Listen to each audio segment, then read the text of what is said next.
उत्तर प्रदेश विधानसभा चुनाव 2027 को लेकर राजनीतिक हलचल लगातार तेज होती जा रही है। समाजवादी पार्टी और कांग्रेस के बीच गठबंधन की चर्चा पहले से ही राजनीतिक विमर्श का हिस्सा है, लेकिन अब एक नई संभावना पर भी बहस शुरू हो गई है। राजनीतिक विश्लेषकों का एक वर्ग ये मानता है कि यदि समाजवादी पार्टी अपने पीडीए यानी पिछड़ा, दलित और अल्पसंख्यक सामाजिक समीकरण को और व्यापक बनाते हुए असदुद्दीन ओवैसी की एआईएमआईएम, चंद्रशेखर आजाद की आजाद समाज पार्टी और पल्लवी पटेल की अपना दल कमेरावादी को भी गठबंधन में शामिल कर ले, तो मुकाबला पहले की तुलना में कहीं अधिक रोचक हो सकता है। हालांकि दूसरी ओर कई विशेषज्ञ ये भी मानते हैं कि इस तरह का गठबंधन जितना सामाजिक रूप से आकर्षक दिखाई देता है, उतना राजनीतिक रूप से आसान नहीं होगा, क्योंकि सीट बंटवारा, स्थानीय नेतृत्व, वोट ट्रांसफर और कार्यकर्ताओं के बीच तालमेल सबसे बड़ी चुनौती बन सकती है। फिर भी यदि केवल संभावनाओं के आधार पर विश्लेषण किया जाए तो ये गठबंधन उत्तर प्रदेश के अनेक क्षेत्रों में बीजेपी के सामने कड़ी चुनौती खड़ी कर सकता है।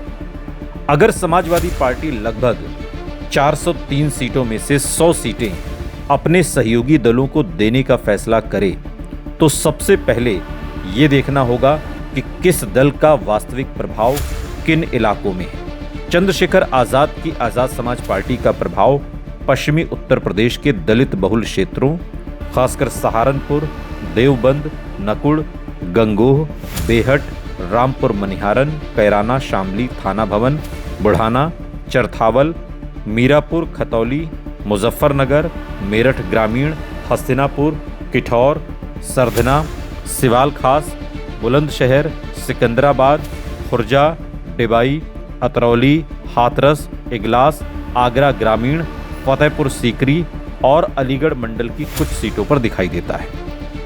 इसी प्रकार अपना दल कमेरावादी का प्रभाव मुख्य रूप से कुर्मी बहुल क्षेत्रों में माना जाता है।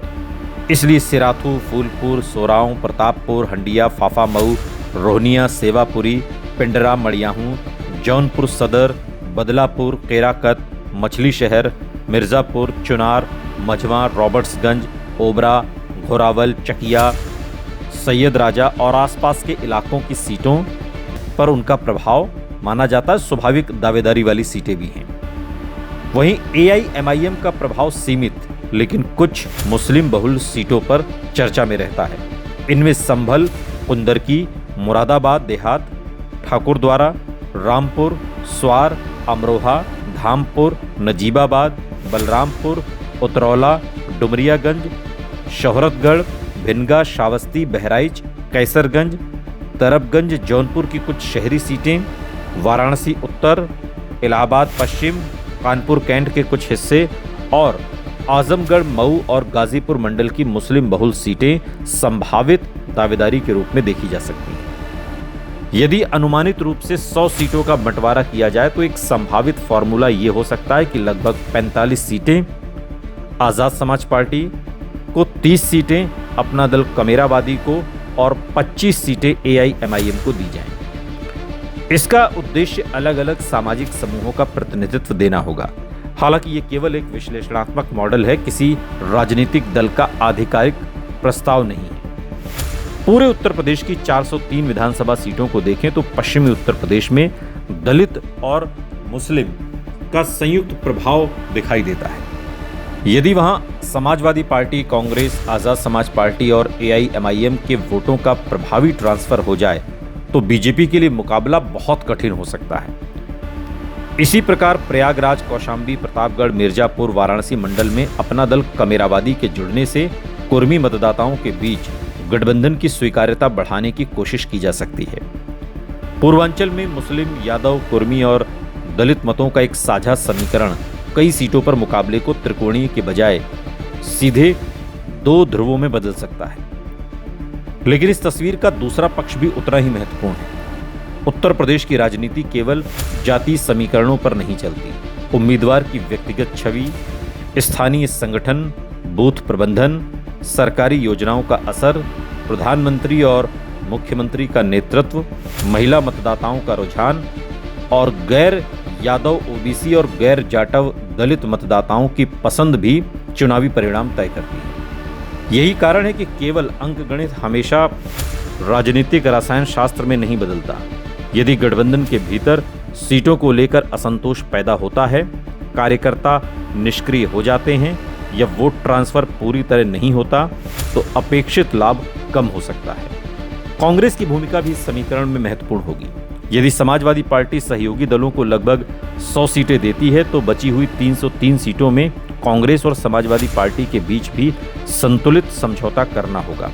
कांग्रेस उन क्षेत्रों में अधिक सीटों की मांग कर सकती है जहां उसने लोकसभा चुनाव में बेहतर प्रदर्शन किया हो या उसका पारंपरिक आधार अभी भी मौजूद हो।